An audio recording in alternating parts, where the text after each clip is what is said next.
જય શ્રી કૃષ્ણ.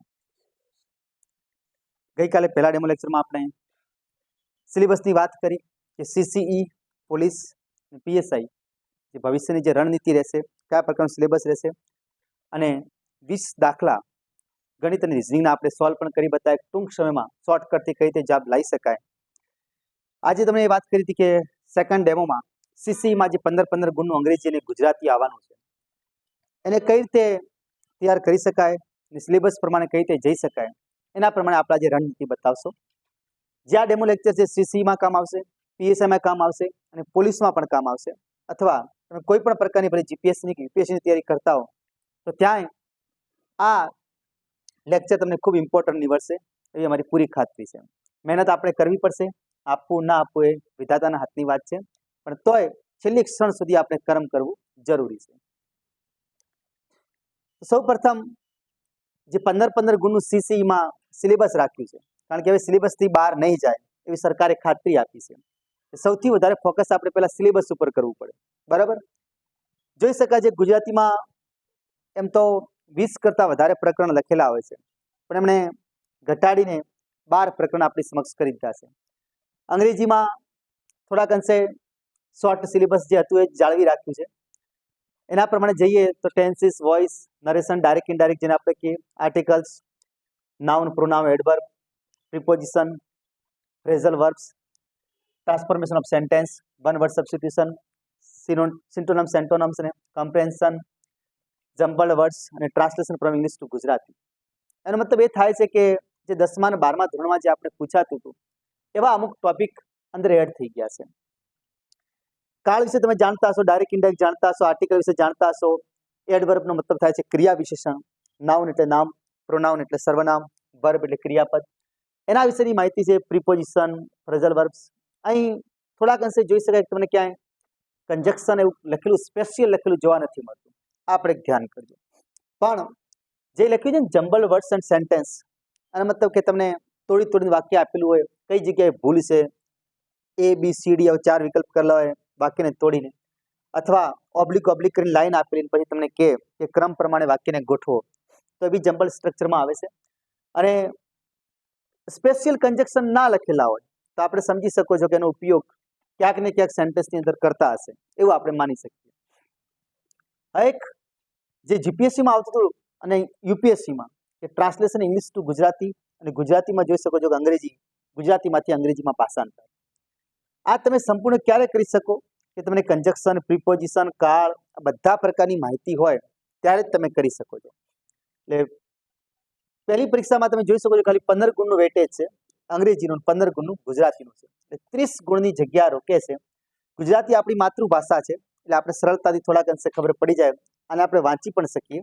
પણ આ થોડાક અંશે એવું લાગે, તારે કે લખ્યું છે ને કે કમ્પ્રેન્શન, એનો મતલબ થાય છે કે તમને પેરેગ્રાફ આપે, પેરેગ્રાફ પરથી પ્રશ્નો, અથવા પેરેગ્રાફમાં જ ખાલી જગ્યાઓ આપેલી છે 4 કે 5 ને પૂરી કરવાની હોય, અથવા એવું તમને કહી છે કે કોઈક એડવર્ટાઇઝ આપેલી હોય અને એના પરથી પાઈ ચાર્ટ હોઈ શકે, એના પરથી આપણે કોઈ કહી શકે, જેમ ટ્રાન્સફોર્મેશન આવતું. એનો મતલબ એ થયો કે થોડાક અંશે સંપૂર્ણ માહિતી હોય ત્યારે તમે એક તો પેરેગ્રાફ વાંચી શકો ને સ્પીડથી વાંચી શકો, અને કારણ કે તમારો ટાઈમ ખૂબ ઓછો હશે. 1 કલાકમાં 100 પ્રશ્નો કરવાના, એમાં અંગ્રેજી, ગુજરાતી, ગણિત અને રિઝનિંગ 4 વિષય પર ફોકસ કરો. જનરલ નોલેજ તો સરળતાથી કરી શકાય છે, પણ આ અંગ્રેજી તમે ક્યારે વાંચી શકો કે થોડીક સ્કિલ છે ત્યારે. એટલે 10મા 12મા ધોરણનું તમે સિલેબસ જોશો તો સેમ ટુ સેમ આ સિલેબસ હોય છે. એટલે 10-12ની ગ્રામર જોવું તો વધારે ફાયદો થશે. અહીં ગુજરાતીમાં તમે જોઈ શકો છો ઘણા બધા ભાગ ડિલીટ થઈ ગયા છે. અહીં સમાસ લખ્યો છે પણ અલંકારની માહિતી ક્યાંય નથી લખી કે નહીં છંદ લખ્યા. એટલે વિદ્યાર્થીઓ માટે થોડા અંશે ભારણ ઘટી ગયો કે તમે અલંકારમાં ટાઈમ વેસ્ટ નહીં કરો તો ચાલશે, અથવા છંદ જે સૌથી અઘરા પડતા હતા તો છંદમાં તમે ટાઈમ વેસ્ટ નહીં કરો તો ચાલશે, એવું થઈ ગયું છે. એટલે મૂળ હવે જેટલું સિલેબસ 12 ટોપિક આપણી સમક્ષ લખ્યા છે, 12માં તમે જોઈ શકો ગુજરાતીમાંથી અંગ્રેજી ભાષાંતર, બાકી તો ગદ્ય સમીક્ષા, અર્થગ્રહણ, ફકરો આપેલો છે જેમ અંગ્રેજીમાં આપે રીતે એનાથી પ્રશ્નોના જવાબ, અથવા ફકરાની અંદર કોઈ વ્યાકરણની દ્રષ્ટિએ ખોટું છે, ભૂલ છે, અથવા અનુપ કે નામયોગી મૂકવાના હોય એ પ્રકારે આપણે હોઈ શકે. મોટા ભાગના ટોપિક હવે એવા થઈ ગયા છે જે ખાલી વાંચવાથી યાદ રહી શકે એમ. થોડાક અંશે ખાલી એક સમાસ અને એક સંધિ જોડો, સંધિ છોડો, આ બે ટોપિક ઉપર તમારે થોડોક ફોકસ વધારે મૂકવો પડશે, કારણ કે આ થોડીક મહેનત માંગે, બાકી તમે વાંચીને તૈયાર કરી શકો છો. એટલે એકંદરે સિલેબસ સરળ કર્યું છે, પણ સમય ઓછો છે. એ સમય પ્રમાણે આપણે વર્તતા શીખવું પડશે. તો અમે આજે એક એવો પ્રયત્ન કર્યો છે કે આ જે સિલેબસ આપ્યું છે એમાં સિલેબસમાંથી થોડાક અંશે પ્રશ્નો લઈ અને તમારી સમક્ષ મૂકવાની કોશિશ કરી છે. ગઈકાલે પણ આપણે 20 પ્રશ્નો ગણિત અને રિઝનિંગના કર્યા હતા. આજે ગુજરાતી અને અંગ્રેજી ઉપર થોડોક ફોકસ મૂક્યો છે કે જે સિલેબસ આપણી જોડે છે એ સિલેબસ પ્રમાણે કઈ રીતે પ્રશ્નો પૂછી શકાય એ રીતે કોશિશ કરી છે.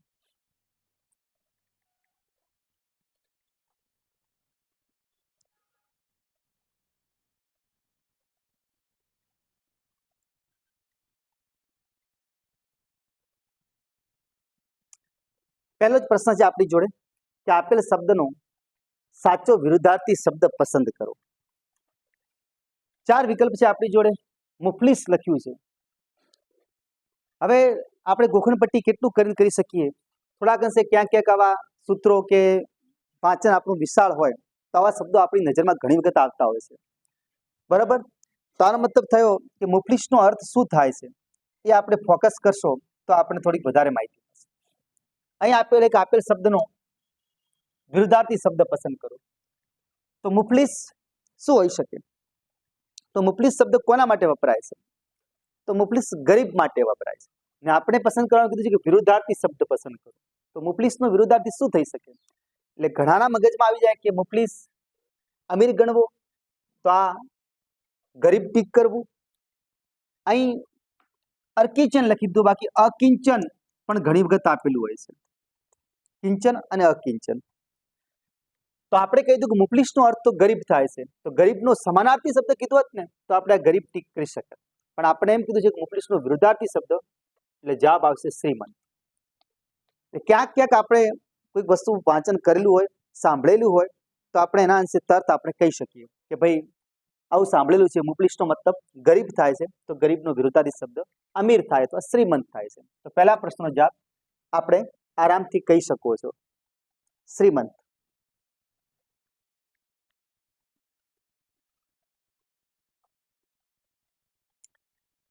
નેક્સ્ટ પ્રશ્ન આપણે બીજા નંબરનો પ્રશ્ન છે કે નીચે આપેલ જોડી પૈકી સમાનાર્થીની કઈ જોડ ખોટી છે?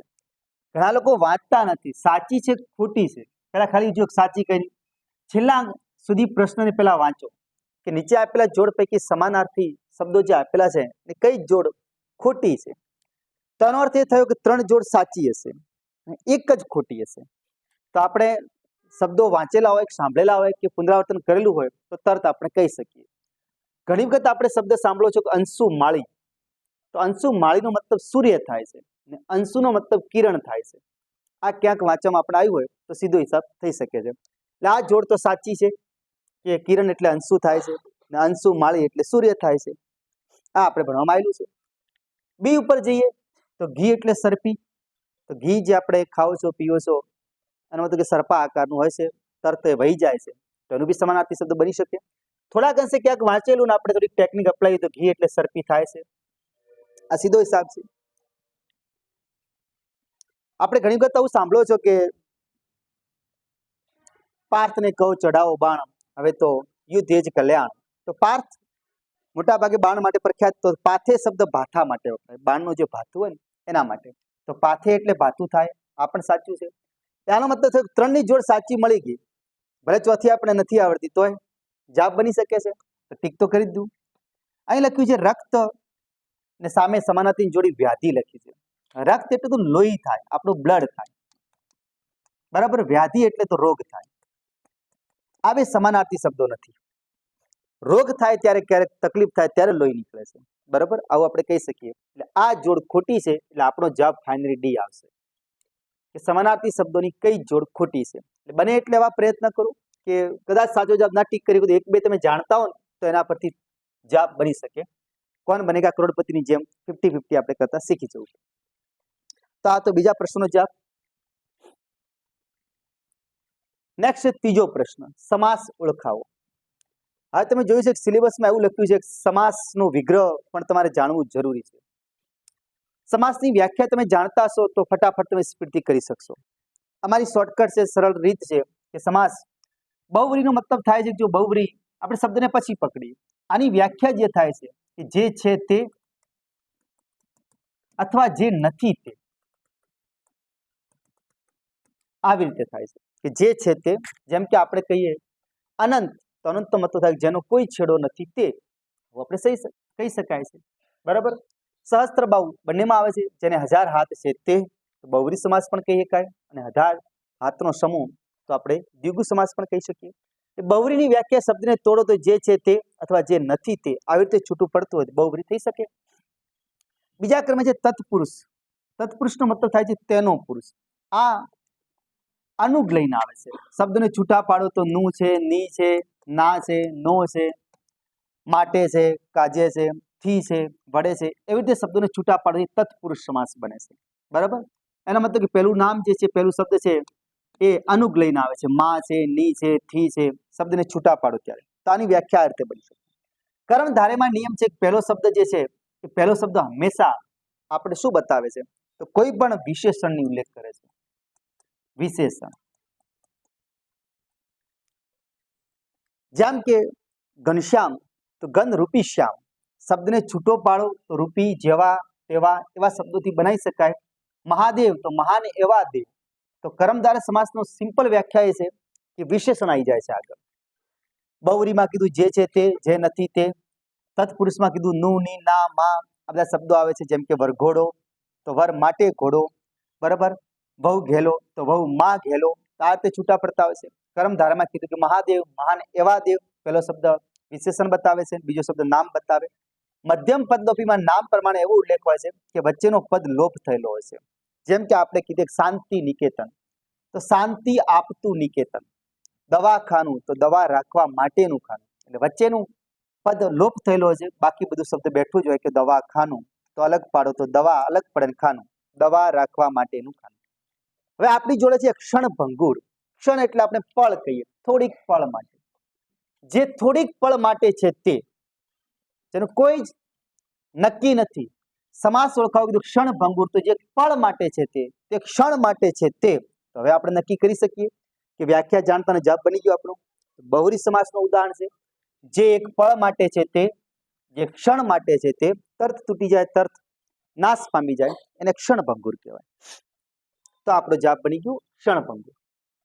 બહુવ્રી સમાસનું ઉદાહરણ છે. ચોથો પ્રશ્ન છે શબ્દ સમૂહ માટે એક શબ્દ આપો, 3 કલાકનો સમયગાળો કોના માટે વપરાય છે, આ આપણે જોવું જરૂરી છે. બધા શબ્દોથી વાકેફ થાવ તો તમે સ્પીડથી જવાબ કરી શકો છો. ફરી આપણે અહીં કીધું છે 3 કલાકનો, એટલે ઘણા લોકો શું કરે, 3 એટલે 3, કલાક એટલે કાળ. કાળ સમય બતાવે છે, કલાક નથી બતાવતો. ડાયરેક્ટ ટીક ના કરી શકો તમે કે 3 કલાકનો સમયગાળો ત્રિકાળ. જો પરીક્ષક પણ એવું જ કરે છે, પહેલો વિકલ્પ એવો બનાવે કે છોકરો તર્થ કે કારણ કે એને ખબર છે આપણી માતૃભાષા ગુજરાતી છે, ગમે એમ ફેકમ ફેક કરી શકાય, પણ આવું નથી. ત્રિકાળનો અર્થ તો થાય છે ત્રણેય કાળ જે બતાવે છે, ભૂત, ભવિષ્ય, વર્તમાન, આ 3 વસ્તુ બતાવે ને એને ત્રિકાળ કહેવાય. કારણ કે આપણે કાળ તો ભણો છો, અંગ્રેજીમાં બી હવે ટેન્સ તો કાળ કહેવાય, ગુજરાતીમાં બી કાળ આવે છે. તો જે ત્રણેય સમયનો ઉલ્લેખ કરે, એટલે આપણે અહીં શું ઉલ્લેખ કરો છો, ત્રિકાળ. તમે જોતા હશો ઘણા લોકો કહેતા હોય છે કે ત્રિકાળ સંધ્યાની પૂજા કરી, એનો મતલબ કે ત્રણેય સમયની પૂજા, સવાર, બપોર અને સાંજ, ત્રણેય પ્રમાણે તમે પૂજા કરતા હો, ભગવાનને યાદ કરીને પછી ભોજન કરતા હો કે યાદ કરતા હો, તેને ત્રિકાળ કહેવાય.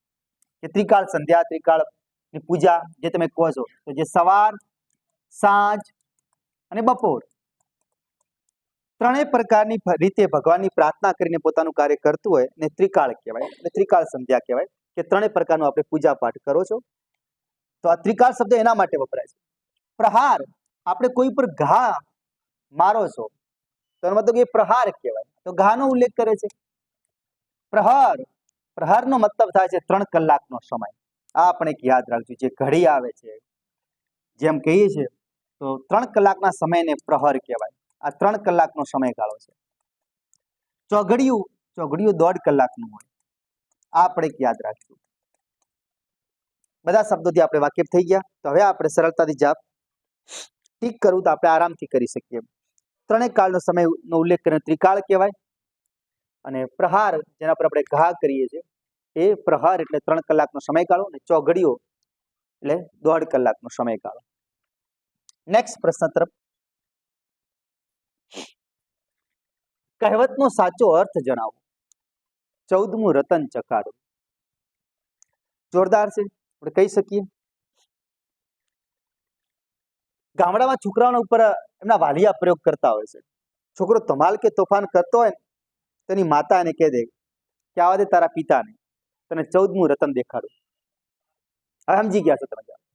એટલે આનો મતલબ કે થોડાક અંશે વ્યવહારિક જ્ઞાન આપણી જોડે હોય ને તો આપોઆપ એનો જવાબ મળી જાય છે. બરાબર.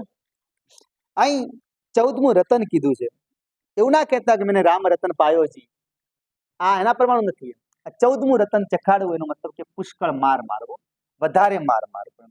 તો આ કહેવાય 14મું રતન માર મારવો. બરાબર.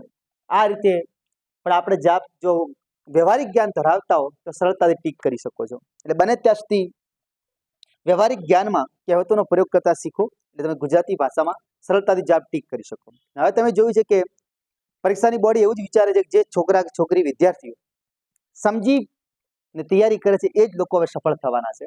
ખાલી ગોખણપટ્ટી વાળો વ્યક્તિ બહાર થઈ જશે. નેક્સ્ટ પ્રશ્ન છે 6થા નંબરનો.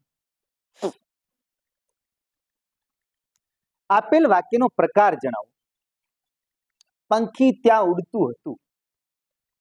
થોડાક અંશે 4 વિકલ્પો આપણી સમક્ષ આપેલા છે. ચારો વિશે આપણે જાણતા હો તો આરામથી આપણે જવાબ ટીક કરી શકો છો.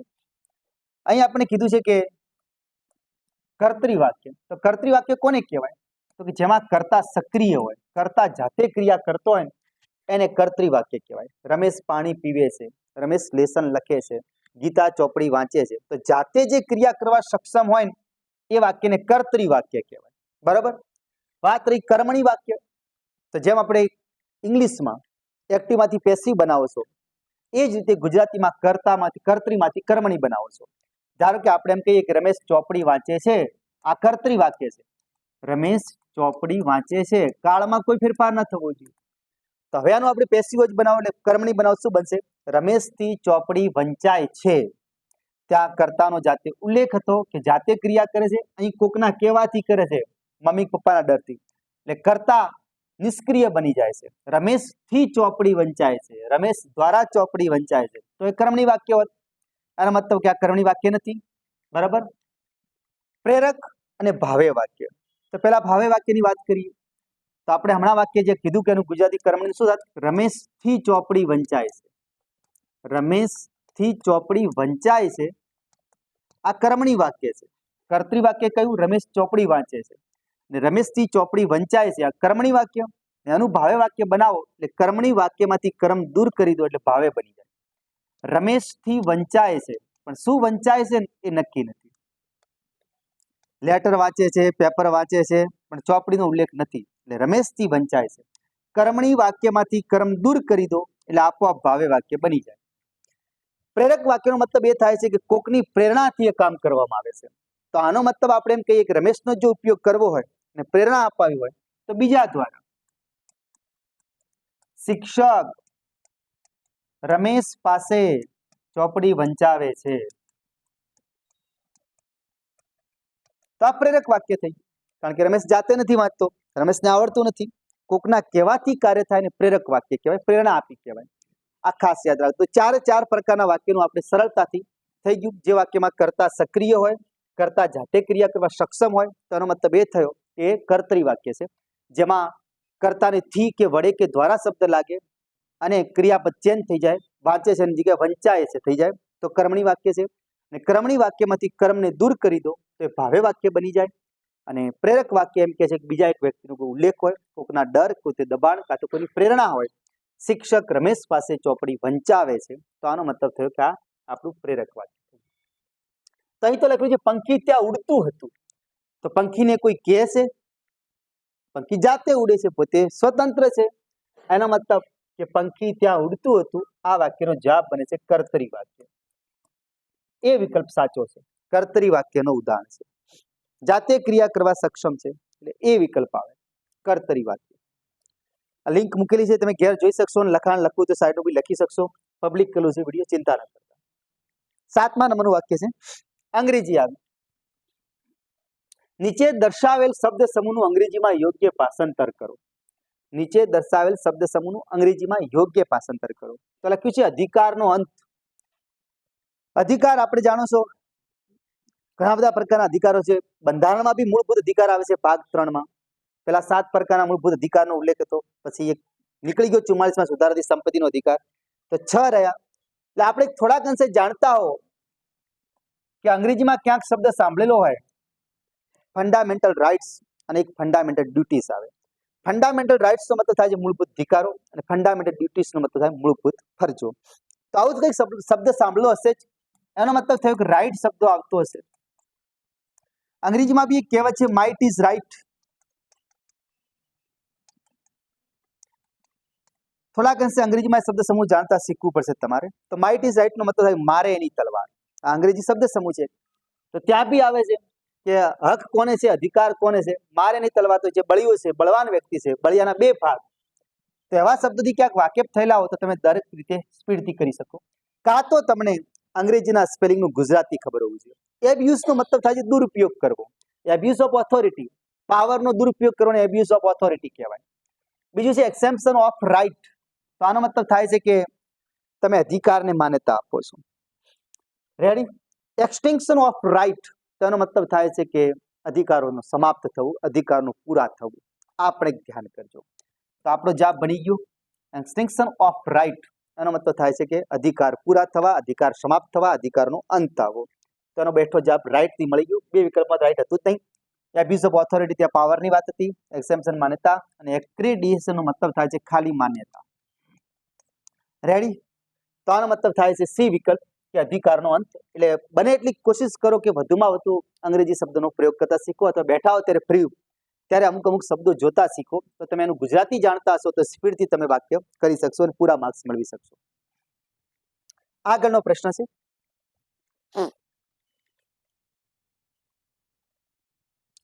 નીચે આપેલ વિકલ્પમાંથી અશુદ્ધ વાક્ય જણાવો.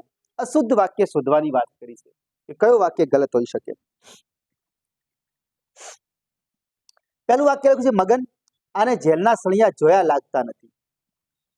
આનો મતલબ એ થયો કે વાક્ય તો આપણી ગુજરાતીની રચના શું છે? ગુજરાતી રચના છે કર્તા આગળ હોવો જોઈએ, પછી કર્મ હોય છે, પછી ક્રિયાપદ હોય. અંગ્રેજીમાં ગુજરાતીમાં ફરક જ એટલો છે. કારણ કે વિદ્યાર્થીને ઇન્ટરવ્યુમાં પૂછતા હોય કે અંગ્રેજી ગુજરાતી ફરક કેટલો, તો અંગ્રેજી અંગ્રેજીમાં લખાય, ગુજરાતી ગુજરાતીમાં લખાય. એ ફરક નથી. આ ફરક છે કે અંગ્રેજી અને ગુજરાતી બંનેમાં કર્તા પહેલા આવે, પણ રચનામાં અંગ્રેજીની રચના લખતા હોય ત્યારે ક્રિયાપદ બીજા ક્રમે પછી કર્મ હોય.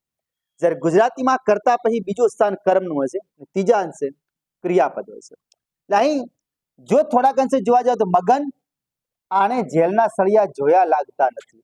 એટલે અહીં અલ્પ વિરામ હોવું જોઈતું હતું. આ તો એનો મતલબ પહેલા જ વાક્યમાં આપણે ભૂલ મળી ગઈ કે મગન, કારણ કે આપણે નિયમ જાણો છો, જ્યારે સંબોધન કરાતું હોય એ સંબોધન વાક્યમાં ફરજિયાતપણે જે નામને આપણે સંબોધન કર્યું છે તેના પછી થોડીક વાર રોકાવવું પડે છે.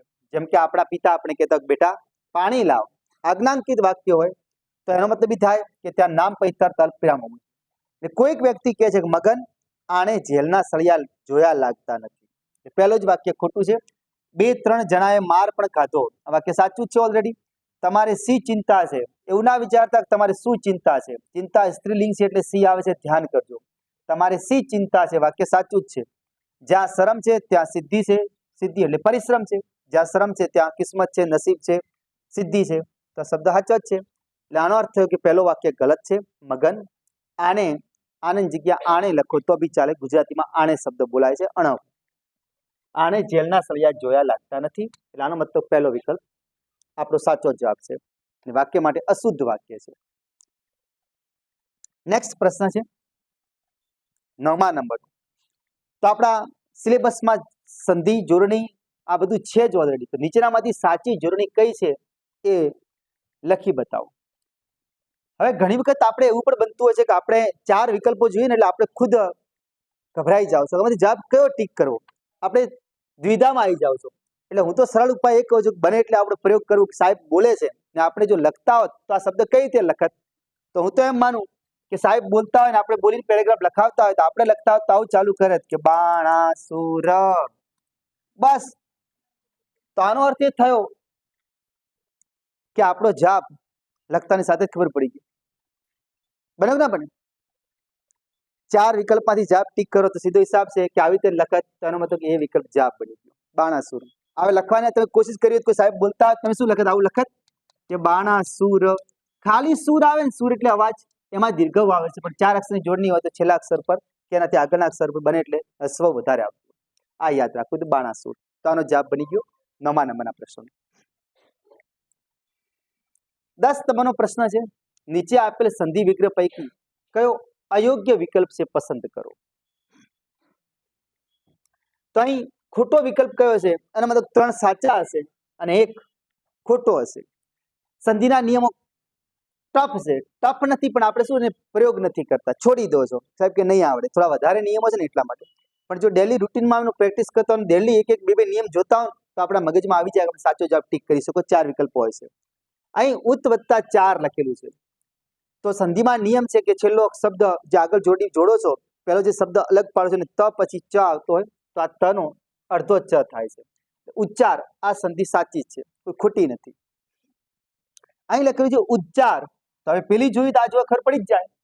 આનો મતલબ એ છે કે આપણે જાણો છો કે ત પછી ચ કે છ આવતો હોય તો ફરજિયાત નિયમ છે કે ત પછી જો ચ આવતો હોય તો એનો મતલબ કે ડબલ ચ થાય છે, અને જો ત પછી છત્રીનો છ આવતો હોય તો ફરજિયાત નિયમ છે આ થાય છે, ચ અડધો અને છ. આ ખાસ એક યાદ રાખજો. એટલે આનો મતલબ કે અહીં દ હોત, દ ની જગ્યાએ જો ત હોત તો આ સાચો વિધાન હતો, જે આપણે આગળ કર્યો પ્રમાણે. ઉદ વત્તા 4 ના આવે, ઉચ્ચાર આવે, ઉત વત્તા 4 આવે, એટલે આ જોડણી ખોટી છે. આનો બને ઉત વત્તા 4, જે આપણે શીખવાડ્યું ત પછી ચકલીનો ચ આવતો હોય તો ડબલ ચ થાય જોડાવાળો, ને ત પછી છત્રીનો છ જોડાતો હતો તો આપણે કહી શકીએ કે છ થાય છે. સીધો હિસાબ છે. જેમ કે ઉત વત્તા છેદન, જો આપણે આવું આપેલું હોત ઉત વત્તા છેદન, તો આપણે કહી શકત કે આ ત નું શું થઈ જાય તો ચ છ થઈ જાય, ઉચ્છેદન. થોડાક અંશે આપણે જાણતા હો તો સંધિ સાચી કરી શકાય, પણ થોડીક જોડણી આપણે જાણવું જરૂરી છે. દીક, ક નો મતલબ છે ક પછી અ અંબર આવતું હોય તો એ ગણપતિનો ગ થાય છે, સીધો હિસાબ છે. દીક વત્તા અંબર એટલે દિગંબર થાય છે, દિશારૂપી વસ્ત્ર. સસરા વત્તા અચરા તો સચરાચર, આ બી સાચો છે, ધ્યાન રાખજો. એટલે 4 માંથી 3 વિકલ્પો સાચા છે, 1 ખોટું છે. ઉચ્ચાર ના આવે, ઉત વત્તા 4 આવવું જોઈએ તો જ ઉચ્ચાર થાય, એટલે આપણો સાચો જવાબ બોયનો બી વિકલ્પ બને. આ ધ્યાન કરજો. 11 નંબરનો પ્રશ્ન છે, people call him a full, change the voice. લોકો તેને મૂર્ખ કહે છે. આનું કર્મણી વાક્ય બનાવો, એક્ટિવમાંથી પેસિવ બનાવો. તો 4 વિકલ્પો જો એક્ટિવમાંથી પેસિવ કરું છું તો હંમેશા એક નિયમ છે કે અહીં વાક્યમાં કર્મને ઓળખતા શીખો. એક હિમ પણ કર્મ છે, એક આ ફૂલ પણ કર્મ છે. પણ આ કહી શકાય ફૂલ, આ ફૂલ કર્મ કઈ રીતે બની શકે? પીપલ કોલ હિમ એ ફૂલ, બરાબર. એનો મતલબ એ થયો કે આ વાક્યમાં કર્મ તો મુખ્ય ગૌણ કર્મ જે કહેવાય હિમ છે, આનાથી વાક્ય હિમને આગળ લઈ જાઓ એટલે હિમની શરૂઆત હિથી થાય. અહીં તમે જોઈ શકો છો કોઈ વાક્યમાં અફૂલથી વાક્યની શરૂઆત થઈ જ નથી, એટલે ગૌણ ક્રમથી વાક્ય બનેલું છે. વાક્યનો કાળ તમે જાણો છો તો સરળતાથી જવાબ ટીક કરી શકો. હિમનું હી કરવું પડે, કારણ કે ચેન્જ ધ વોઇસ કરો તો ગૌણ ક્રમ આપેલું હોય તો વાક્યની શરૂઆત કરો ગૌણ ક્રમથી ન થાય, ત્યાં એનું કર્તરી રૂપ બનાવવું પડે, તો હિમનું કરતા હી થાય. વાક્ય કોલ કર્તા સાથે ક્રિયાપદનું મૂળ રૂપ આવે તેનો અર્થ વાક્ય સાદા વર્તમાન કાળનું છે. તો સાદા વર્તમાન કાળના નિયમ પ્રમાણે ફરજિયાત નિયમ છે, એનું પેસિવ જાણતા હો તો કર્મ પછી તર્ક ટુ બી ના રૂપ આવે છે, એમ, ઇઝ અથવા આર. આ 4 વિકલ્પોમાંથી પહેલા ફટાફટ જોવાની કોશિશ કરો કે હી સાથે ક્યાં, હી સાથે ઈજ જ આવવાનું છે, તો હી સાથે ઈજ વાળું વાક્ય હોય આપણા માટે બેઠું જવાબ બની જાય. તો બી વિકલ્પોમાં હી છે, એ કઈ છે ને કઈ છે, આ તો બની જ ન શકે. રેડી? કારણ કે પીપલ તો કરતા છે, એટલે પેસિવ જ બનાવો, ચેન્જ ધ વોઇસ કરો. અહીં તમને ચેન્જ ધ વોઇસ કીધું પહેલા ઓળખતા શીખવું પડે કે આપેલું વાક્ય કર્તરી છે કે કર્મણી છે. તો જો કરતા પછી ક્રિયાપદનું મૂળ રૂપ આવતું હોય તો વાક્ય હંમેશા એક્ટિવ વોઇસ કહેવાય, કારણ કે પેસિવ વોઇસ તો નિયમ જ છે. એક્ટિવ પેસિવમાં ફરક જ એટલો પડે કે કરતા ક્રિયાપદ અને કર્મ, જેમાં કરતા પહેલા હોય સક્રિય હોય એ વાક્ય એક્ટિવ વોઇસનું કહેવાય. પેસિવ વોઇસ બનાવો ત્યારે ફરજિયાત નિયમ છે કર્મ આગળ જાય, અને કર્મ આગળ જાય તો કરતા પાછળ જાય. ભલે કરતા લખો કે ના લખો કોઈ ફરક ના પડે, કરતા નિષ્ક્રિય બની જાય. પણ ક્રિયાપદનું ફરજિયાતપણે વીપીપી આવે છે. વીપીપી એટલે ક્રિયાપદનું પાસ્ટ પાર્ટિસિપલ ભૂતકૃત. પણ આ એમ કે છે હું એકલો નથી આવતો, છોકરા ટાબર હંગાત લઈને આવે. છોકરા ટાબર એટલે ટુ બી ના રૂપ, એમ, ઇઝ, આર. જે વાક્યમાં ક્રિયાપદનું ભૂત કૃદન ટુ બી ના રૂપ સાથે હોય તો જ વાક્ય પેસિવ વોઇસનું કહેવાય. તો આ વાક્ય આપણે પેસિવ વોઇસનું બનાવ્યું. આ વાક્ય એક્ટિવ વોઇસનું હતું. તો he is called a fool by the people. સીધો હિસાબ બની ગયો જવાબ. બોયનો બી વિકલ્પ સાચો છે. બીજા બધા જોવાની કોઈ જરૂર નથી. કાળ આખું ચેન્જ કરીને બતાવ્યું છે. અહીં હેવ બતાવ્યું છે, હેજ બતાવ્યું, અહીં પણ હેવ. ઉપરના વાક્યમાં ક્યાંય હેવ હેજ ના હોય તો આપણે કોઈ લાવવાની જરૂર નથી. આ રીતે પણ સરળતા જવાબ ટીક કરી શકો. કાળ ઓળખતા શીખી ગયા તો આપણે આપોઆપ વાક્ય ચેન્જ કરી શકશો. જો ઉપરના વાક્યમાં ક્યાંય હેજ હેવ હોત તો આપણે નીચે પણ હેજ હેવ જોવાની જરૂર પડે. બરાબર, આ આટલું યાદ રાખવું. તો નથી એટલે આપણે ટીક કરીને જવા દીધું. આગળનો પ્રશ્ન છે, select the most appropriate synonyms of the underlined word in the following sentence. આપણે જાણતા હોવા જોઈએ સિનોનિમ્સનો મતલબ થાય છે સમાનાર્થી શબ્દો. અંગ્રેજીમાં સિનોનિમ્સ એટલે સમાનાર્થી શબ્દો. નીચે જે એક પેરેગ્રાફ આપી છે, એક લાઈન આપી છે, એ લાઈન કયો શબ્દ છે એની જગ્યાએ તમે કયો સમાનાર્થી શબ્દ પસંદ કરી શકો. પહેલા તમને કહ્યું કે અંગ્રેજીમાં તમે થોડાક અંશે જો ગુજરાતી ભાષાંતર જાણતા હશો તો એકદમ વાક્ય તમારા માટે સરળ છે. આ પણ એક યાદ રાખજો. પહેલું છે, the coach instructions were concise, providing clear guidance to the team. Coach જે ટીમનો જે કોચ હોય છે એનું ઇન્સ્ટ્રક્શન, એની સૂચનાઓ, કોચની સૂચનાઓ વેર કેવી હતી તો કન્સાઇઝ. એનો મતલબ કે બ્રીફ, મેની, લેન્થી કે verbose, providing clear guidance to the team. હવે કોચ જે માર્ગદર્શન આપતો હોય તો લાંબા લાંબા ભાષણ ન ખેંચે, ટૂંકમાં કહેતા કે કોચની જે સૂચનાઓ હતી એ ટૂંકી હતી પણ શું હતું, એકદમ ક્લિયર ગાઈડન્સ માર્ગદર્શન આપ્યું છે, એને આપણે ફોલો કરવાની છે. તો આનો મતલબ થાય છે નાની અથવા ટૂંકી. 4 વિકલ્પોમાંથી ટૂંકીનો સમાનાર્થી શબ્દ શોધી કાઢો. મેનીનો મતલબ તો ઘણા કે ઘણી થાય, એટલે આ વિકલ્પ આપણાથી દૂર થઈ ગયું, સીધો હિસાબ છે. લેન્ધીનો મતલબ લાંબી થાય, તો આ દૂર થઈ ગયું. વર્બોઝ ન સમજાય તેવી, કંટાળાજનક, બોરિંગ, એના માટે વર્બોઝ વપરાય છે. તો પાછા આવું હોત ના, પ્રોવાઇડિંગ ક્લિયર ગાઈડન્સ, એટલે આપણે આવું ના કહી શકો. બ્રીફનું મતલબ થાય છે ટૂંકી માહિતી, ટૂંકી. સીધો હિસાબ બની ગયો બ્રીફ. તો એનો જવાબ બની જાય છે બ્રીફ. કોચની ઇન્સ્ટ્રક્શન કેવી હતી તો coach instructions were brief, providing clear guidance to the team. તો આનાથી આપણે જવાબ સરળતાથી કરી શકીએ. થોડાક અંશે ગુજરાતી જાણતા તો એ વિકલ્પ સાચો જવાબ છે. નેક્સ્ટ પ્રશ્ન છે આપણો, select the incorrectly spelled word. Spelled એનો મતલબ થાય છે સ્પેલિંગ જે છે, કયો સ્પેલિંગ ખોટો લખાયેલો છે. એનો મતલબ કે 4 માંથી 3 સાચા હશે અને ઇનકરેક્ટ કીધું એટલે એક ગલત હશે. ઇનકરેક્ટ સ્પેલિંગ કયો છે આવું પણ લખી શકો તમે. ઇનકરેક્ટ સ્પેલિંગ કયો છે, પેલા તો સાચો સ્પેલિંગનો બી અર્થ આવડવો જોઈએ આપણે, સ્પેલિંગનો સ્પેલિંગ આવડવું જોઈએ. તો અહીં લખ્યું છે બેનિફિશિયરી, ફાયદાકારક. તો બેનિફિટ નફો કે લાભ કે ફાયદો થાય, એના પરથી બેનિફિશિયરી શબ્દ સાચો છે, કોઈ ગલત નથી, સ્પેલિંગ પણ રાઈટ છે, કરેક્ટ છે, બેનિફિશિયરી.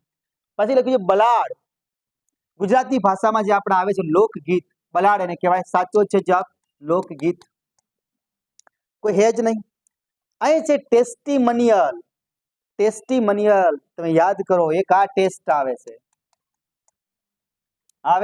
એક આ ટેસ્ટ આવે છે, આ ખાસ ધ્યાન કરજો. ટેસ્ટિમોનિયલ નો મતલબ થાય છે પ્રશંસા પાત્ર, જેમાં ટેસ્ટિમોનિયલની સ્પેલિંગની શરૂઆત ઈ થી થાય છે. ટેસ્ટિમોનિયલ, આનો મતલબ કે આ સ્પેલિંગ ગલત છે, તો આપણો સાચો જવાબ બની ગયો. ટેસ્ટિમોનિયલ માટે ઈ થી શરૂઆત થાય છે. રંપટ નો મતલબ થાય છે પ્રચંડ, પ્રચંડ, રંપટ નો મતલબ પ્રચંડ થાય છે, આ થોડું ધ્યાન કરજો. રેડી? તો આપણા માટે ખોટો સ્પેલિંગ મળી ગયો, આપણો સાચો જવાબ ટેસ્ટિમોનિયલ, કારણ કે ઈ થી શરૂઆત થવી જોઈએ, બાકી બધું સાચું છે. નેક્સ્ટ પ્રશ્ન છે, parts of the following sentence have been given as options, select the option that contains an error. જે કયો ભાગ એરર ભૂલ બતાવે છે, સમાયેલો છે ભાગ શોધી કાઢવાનો છે. perhaps my family visit the Taj Mahal next month. સૌથી પહેલા વાક્યનો કાળ ઓળખો. કાળ સૂચક શબ્દ આપણે આપેલું હોય તો આપણે ફરજિયાત કહી શકીએ કે વાક્ય બની શકે. પરહેપ્સ શબ્દ વપરાય છે સાદા ભવિષ્યકાળમાં. આ કદાચ ખબર ના પડે, પાછળ પણ આપેલું છે નેક્સ્ટ મંથ.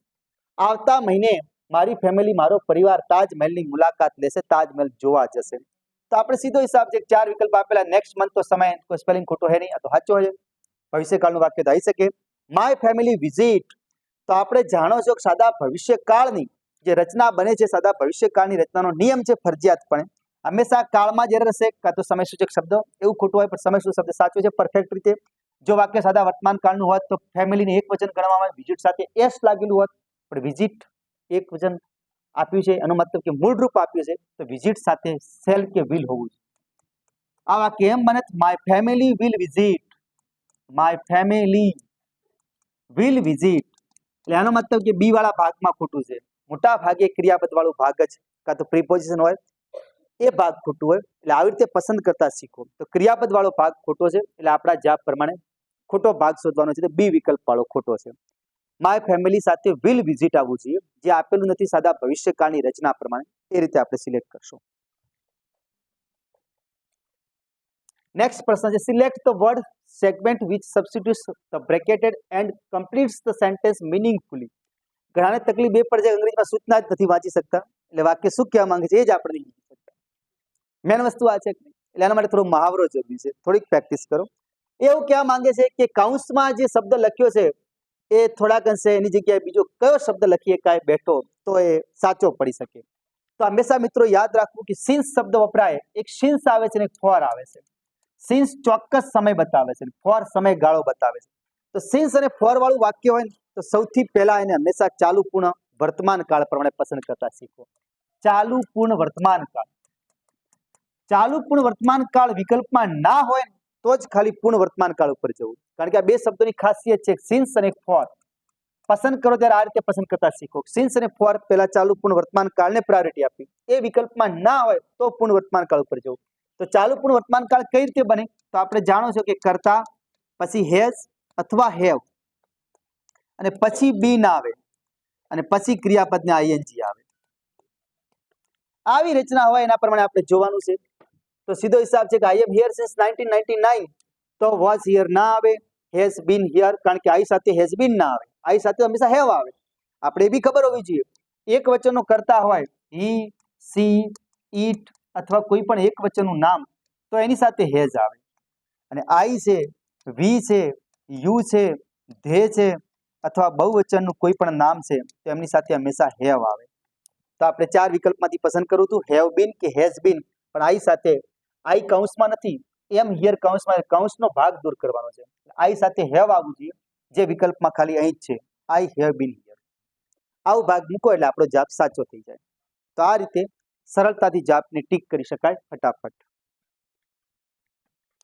નેક્સ્ટ પ્રશ્ન છે આટલી મોટી સૂચનાઓ વાંચીને ક્યારે હેરાન ના થઈ જતા બરાબર given below are for jumbled sentence select the option that gives their correct order ચાર સેન્ટેન્સ આપેલા છે એમાંથી ક્રમ પ્રમાણે ગોઠવો તો પહેલા કોણ આવે બીજો કોણ આવે ત્રીજો કોણ આવે ચોથો કોણ આવે એ આપણે સાચો જવાબ શોધવાનો છે આના પર થોડુંક ધ્યાન કરવું છે એટલે આ ફોકસ કરજો ખાસ કરીને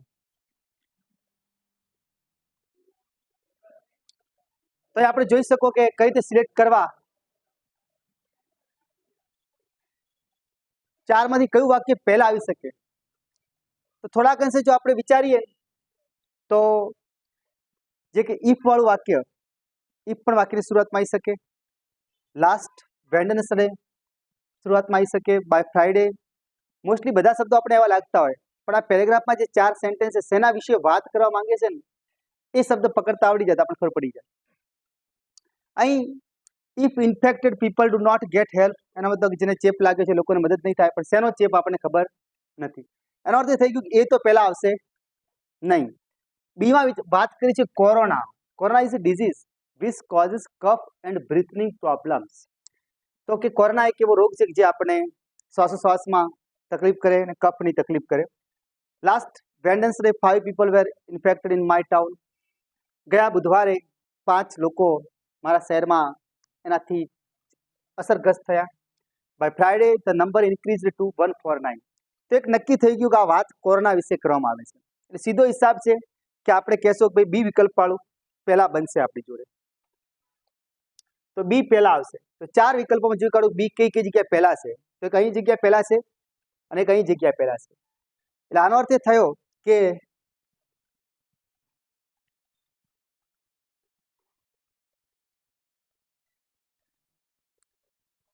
બી આપણી જોડે પહેલા છે એ આપણે સીધો હિસાબથી કહી શકીએ તો બી અહીં પણ છે ને એક અહીં પણ છે એટલે આ બે વિકલ્પ તો બહાર નીકળી જાય. હવે બી પછી શું આવવું જોઈએ? તો corona is disease which causes cough and breathing problems. પછી લખ્યું છે if infected people do not get help. જો અહીં એ છે એના પછી અહીં જે સી માં લખ્યું છે લાસ્ટ વેન્ડરડે 5 people were infected in my town. 5 લોકોને અસર થઈ હતી. અહીં લખ્યું છે if infected people do not get help it can kill them. તો અહીં લખ્યું છે લાસ્ટ વેન્ડરડે ગયા બુધવારે 5 people were infected in my town. તો હવે આપણે આ વિચાર કરીએ અને પછી આ વિચાર કરીએ તો સીધો હિસાબ બનતો આવે છે કે કોરોના ઇઝ ડિઝીઝ એના પછી કયું લખવું. અહીં ઇન્ફેક્ટેડની કોઈ વાત કરવામાં આવી નથી આપણી જોડે, બરાબર. અહીં ઇન્ફેક્શનની વાત કરવામાં આવી છે કે 5 લોકો મૃત્યુ નથી પામ્યા પણ ખાલી એમને ઈજા થઈ છે અથવા એને અસર થઈ છે. એટલે જ્યારે આ પ્રશ્ન પરીક્ષામાં પૂછવામાં આવ્યો હતો જ્યારે તો એના પછી એને જવાબ એ આપ્યો હતો પણ પછી સુધારો થયો હતો કે બી એ પછી એ થઈ શકે. પણ વાસ્તવમાં જોવા જાવ ને તો બી પછી સી બંધ બેસતું આવે છે. અહીં જોઈ શકાય છે કે કોરોના જે ડિઝીઝ એના પછી આપણે જો ગોઠવીએ તો લાસ્ટ વેડનેસડે ગયા બુધવારે 5 લોકો એનાથી અસરગ્રસ્ત થયા હતા. અને આ 5ની અસરની વાત કરીએ તો લખ્યું છે if infected people do not get help. જો આ લોકોને મદદ નહીં મળે તો ઇટ કેન કિલ ધેમ, તેમને મારી નાખશે. પછી આગળ કીધું છે by Friday the number increased to 149. હવે આ જોવા જાઓ તો આ એ પછી સી ડી બંધ બેસતું નથી કારણ કે સી આવે ને તો જ ડી. અહીં વારની વાત કરી છે બુધવારની અને અહીં વાત કરી છે શુક્રવાર.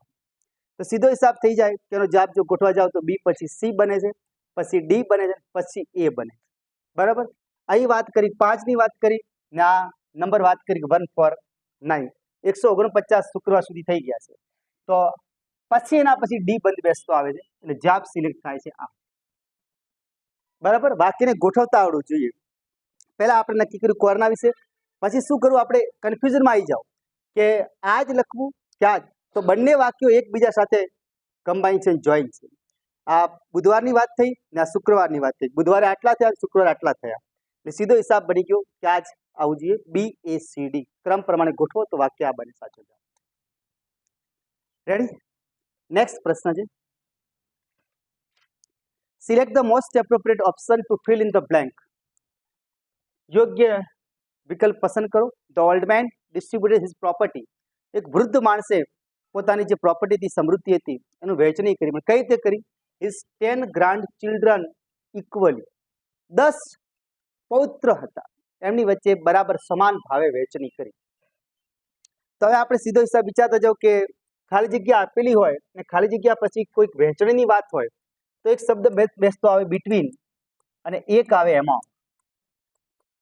આ બે જ શબ્દો આપણે વિકલ્પમાં મૂકી શકીએ. તો બિટવીનનો નિયમ છે બિટવીન પછી ખાલી જગ્યા હોય ને તો બે જ વ્યક્તિનો ઉલ્લેખ હોવો જોઈએ, બે કરતા વધારે ના હોવા જોઈએ. જો માત્ર ને માત્ર એમ કીધું હોત ને કે the old man distributed his property between his 2 son 2 grandchildren તો ચાલી જાય. પણ એ તો 10ની વાત થઈ છે એટલે બિટવીનનો એક નક્કી થઈ ગયું. બિટવીન માત્ર ને માત્ર બે નો ઉલ્લેખ કરે છે, માત્ર બે. અમંગ છે ને બે કરતા વધારેનો ઉલ્લેખ કરે છે, બે કરતા વધુ. તો સીધો હિસાબ છે 4 વિકલ્પ છે એમાંથી બે સિલેક્ટ કરવાનો. અમંગ કાં તો બિટવીન બે બતાવે તો અમંગ બે કરતા વધારે બતાવે. તો આનો જવાબ બંધ બેસતો આવી ગયો બોયનો બી વિકલ્પ. Ready? The old man distributed his property અમંગ his 10 grand children equally. 18 નંબરનો પ્રશ્ન છે આર્ટિકલની ખાલી જગ્યા છે. ખાલી જગ્યા અનરીઝનેબલ ડિસિઝન, ખાલી જગ્યા યુનિવર્સલ પ્રોબ્લેમ. અહીં શબ્દને આપણે વાંચો ને તો જ આપણે અંદાજ આવી જાય. અહીં પણ યુ થી સ્ટાર્ટ થાય છે અને અહીં પણ યુ ને એન, અહીં પણ યુ ને એન છે. પણ આપણે અહીં વાંચશો ને તો શું વાંચશો? અનરીઝનેબલ વાંચશો. અનરીઝનેબલ મતલબ થાય છે કારણ વગર. કારણ વગરનો નિર્ણય. ખાલી જગ્યા યુનિવર્સલ પ્રોબ્લેમ, દરેકનો એક સામાન્ય પ્રોબ્લેમ છે. તો અહીં છે ને યુનિવર્સલ વંચાય, યુનિવર્સલ. જેટલા લોકો એમ કહેતા હોય ખાલી કે અંગ્રેજીના સ્વર ઉપર જ ધ્યાન કરવાનું, અંગ્રેજીના સ્વર ઉપર નહીં, એનો ઉચ્ચાર ગુજરાતીના સ્વરથી થાય છે કે નહીં, ઉચ્ચાર ઉપર ખાસ એક ધ્યાન કરો. જે શબ્દ આપેલો હોય એક વચનમાં હોય ને ગણી શકાય તેવો હોય, જાતિવાચક નામ હોય અને એનો ઉચ્ચાર ગુજરાતીના સ્વરથી થતો હોય ને ગુજરાતીના સ્વરથી, તો જ એના આગળ એન આર્ટિકલ આવે. અને જો ગુજરાતીના વ્યંજન પ્રમાણે થતો હોય એનો ઉચ્ચાર તો એની આગળ એ આર્ટિકલ. પણ આ શું બતાવે? બંને એક વચન બતાવે. તો અહીં અનરીઝનેબલ ડિસિઝન આ એક વચનમાં છે, આ શરત નક્કી થઈ ગઈ. પ્રોબ્લેમ પણ એક વચનમાં છે. પણ આની આગળ જે વિશેષણ લાગ્યો છે ને બંનેની આગળ, એ વિશેષણનો ઉચ્ચાર શું થાય ને એના પ્રમાણે મુકાય. તો આપણે એને વાંચશો અનરિઝનેબલ. તો અ શબ્દ છે ને ગુજરાતીનો સ્વર છે, તો સીધો હિસાબ છે કે એની આગળ એન આર્ટિકલ આવવું જોઈએ, એન આર્ટિકલ. અને અહીં વપરાય છે યુનિવર્સલ. જેમ યુનિવર્સિટી આવે છે ય ગુજરાતીના સ્વરમાં આવતું નથી, એટલે આની આગળ એ વિકલ્પ આવશે. એટલે એન અનરિઝનેબલ ડિસિઝન, અ યુનિવર્સલ પ્રોબ્લેમ. તો એનો સીધો હિસાબ થયો કે આવો વિકલ્પ ડી માં જોવા મળે છે. આગળ એન આવે છે, પાછળ અ આવે છે. ગુજરાતીના સ્વરના ઉચ્ચાર પ્રમાણે હોય તો એન આર્ટિકલ, અને ગુજરાતીના વ્યંજન પ્રમાણે હોય તો આપણે સીધો હિસાબ છે કે એ આર્ટિકલ આવે. તો આ રીતે આપણે સિલેક્ટ કરી શકીએ. નેક્સ્ટ પ્રશ્ન છે, Ankit once met me in Delhi. Ankit મને એકવાર દિલ્હીમાં મળ્યો હતો. I have not seen him since. એના પછી તે મને મળતો નથી. Point out adverb of time. અહીં લખ્યું છે વન્સ, સિન્સ, મેટ અને સીન. કોણ બનેગા કરોડપતિની માફક? તો થોડાક હશે તમે જાણો છો તો આ મેટ જે છે ને, મીટનો ભૂતકાળ છે. મીટનો ભૂતકાળ છે, આ તો ક્રિયાપદ છે. સીન છે તો સીન, સીનું ક્રિયા, જે સી ક્રિયા થાય છે ને ક્રિયાપદનો સીનું ભૂતકૃદન છે સીન. મીટ, મેટ, મેટ, મીટનું ભૂતકાળે મેટ થાય અને ભૂતકૃદન તે મેટ થાય. આપણે યાદ રાખવું. સિન્સ, આ સીન જે છે તો સી નો ભૂતકાળ સો થાય અને ભૂતકૃદન સીન થાય છે. હવે વાત બે તો નીકળી ગયા, કોણ બનેગા કરોડપતિની માફક, કે આ બે વિકલ્પમાં નથી આવવાના. હવે બેની ઉપર વાત કરી. સિન્સ અને વંશ બંને બારીકાઈથી તપાસ માંગે છે. બંને એડવર્બ તરીકે વપરાઈ શકે. પહેલા તો આપણે ખબર હોય કે એડવર્બ કહેવાય કોને. એડ એટલે ઉમેરવું, વર્બ એટલે ક્રિયા. ક્રિયાના અર્થમાં વધારો કરે ને એને એડવર્બ કહેવાય. આનો મતલબ ક્રિયા વિશેષણ થાય. ક્રિયા વિશેષણ, ક્રિયા વિશેષણ. સંગીતા ખૂબ સારું લખે છે. તો ખૂબ સારું લખે છે ને એ સારું શબ્દ આવી ગયું, ખૂબ સારું. ક્રિયા વિશેષણ વિશેષણ. જે ક્રિયા તમે કરો છો એના અર્થમાં વધારો કરે તો ક્રિયા વિશેષણ કહેવાય. મનોજ ઝડપથી દોડે છે. દોડે છે ખાલી વાક્ય બોલીએ કે મનોજ દોડે છે, પણ આપણે કહીએ કે મનોજ ઝડપથી દોડે છે, તો ઝડપથી શબ્દ છે ને ક્રિયા વિશેષણ છે. એટલે એક ગુજરાતી અને અંગ્રેજીમાં ખાલી ફરક એટલો છે કે ગુજરાતીમાં બને ત્યાં સુધી ક્રિયા વિશેષણ છે ને ક્રિયાપદની આગળ આવે, અંગ્રેજીમાં ક્રિયા વિશેષણ પાછળ આવે, ક્રિયાપદ પછી મૂકવામાં. તો આ બંને વિકલ્પમાં આપણે વિચારીએ, મેટ અહીં લખેલું છે, અહીં લખેલું છે સીન. ક્રિયાપદ પછીનો જે ભાગ આવે તો એ ક્રિયા વિશેષણ થઈ ગયું. અહીં વંશ છે ને સમય સૂચક શબ્દ તરીકે બની જાય. Ankit Vansh met me in Delhi. Ankit મને એક વખત દિલ્હીમાં મળ્યો હતો. I have not seen himself, him since. ત્યાર પછી અવારનવાર મને મળતો નથી, વારંવાર મળતો નથી.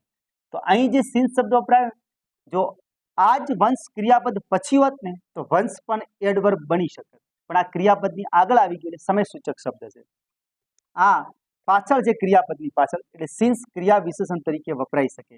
તો સાચો જવાબ એડવર્બ સિન્સ આવશે આપણા માટે. કયો એડવર્બ છે તો સિન્સ. ક્રિયાપદની પાછળ આવે ઇંગ્લિશમાં ક્રિયા વિશેષણ, એટલું ખાસ એક ધ્યાન રાખો. લાસ્ટ એન્ડ ફાઇનલ પ્રશ્ન. By, I will see you, I shall see you, ખાલી જગ્યા ફ્રાઈડે. Insert appropriate preposition. અહીં શબ્દ મૂકો, સાચો પ્રિપોઝિશન કયું આવશે, નામોયોગી કયું આવશે, એ આપણે વિચાર કરવાનું છે. આપણે જોતા હશો ઘણા, એક તો આ બાય આવે છે, એક બીયુ વાય પણ આવે છે બાય, એક આ બાય પણ લખેલું છે.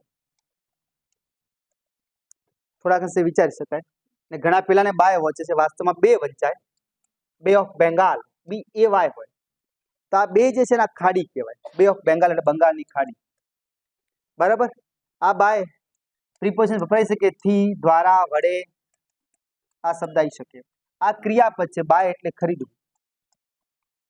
આ બાય બાય, ખાસ કરીને બહેનો બોલતી હોય છે બાય બાય, ભાઈઓ કહેતા હોય બીજાને બાય બાય, બરાબર. બાય એટલે આવજો. તો આવું કહે છે કે બાય, આવજો. આઈ શેલ અથવા આઈ વિલ સી યુ, આપણે મળીશું ક્યારે, અથવા હું તને મળીશ ઓન ફ્રાઈડે, હું તને શુક્રવારે મળીશ. એટલે બંધ બેસતો વાક્યની અંદર પ્રિપોઝિશન વારની આગળ ઓન આવે છે, બરાબર. તારીખ આપીએ તો ઓન ફ્રાઈડે, ઓન માસ આપ્યું હતું ઇન જાન્યુઆરી, તો માસ હોત તો આપણે ઇન શબ્દ મૂકત, બરાબર. પણ નામ આપેલું વાર, તો વારની આગળ હંમેશા ઓન આવે છે. તો આ રીતે 20 શબ્દો 20 પ્રશ્નો આપણે પરીક્ષામાં જે રીતે પૂછાય છે એ રીતે આપણે સિલેક્ટ કરવાની કોશિશ કરી. સાઇટનું ઘણું બધું કહેવાની કોશિશ કરી કે આ રીતે તમે તૈયારી કરશો, મહેનત કરશો તો સરળતાથી આપણી પરીક્ષાના પેટર્ન સુધી પહોંચી શકાય અને ટૂંક સમયમાં પરીક્ષા પાસ કરવી, શોર્ટ ટાઈમમાં. તો આવી રણનીતિ બનાવીએ તો કંઈક અંશે આપણે પરીક્ષા પાસ કરી શકીએ છીએ. બરાબર. તો આ હતા 2 પ્રકારના demo lecture. Police, CCE, PSI જે રીતની પરીક્ષાની પેટર્ન હોય નવા સિલેબસ પ્રમાણે સમજાવવાની કોશિશ કરી છે. અમારું ચેનલ ઓનલાઈન ઓફલાઈન બંને પ્રકારના ક્લાસ ચલાવે છે. ગવર્મેન્ટની જોબ, સરકારી નોકરી આપવા માટે 1700 કરતાં પણ વધારે વિદ્યાર્થીઓ અહીંથી નોકરી લાગી ચૂક્યા છે. તમે પણ સફળ થવા માંગતા હો તમારી સાથે ઓનલાઈન અથવા ઓફલાઈન જોડાઈ શકો છો. ફરી મળીશું એક નવા વિડીયો સાથે. જો તમે વિડીયો અમારું ચેનલ સબસ્ક્રાઇબ ના કરો તો ચેનલ સબસ્ક્રાઇબ કરી શકો છો. યુટ્યુબ પર જઈ તો નવો વિડીયો આવે તો તત્કાળ આપણને મળી જાય. જય હિન્દ, જય ભારત.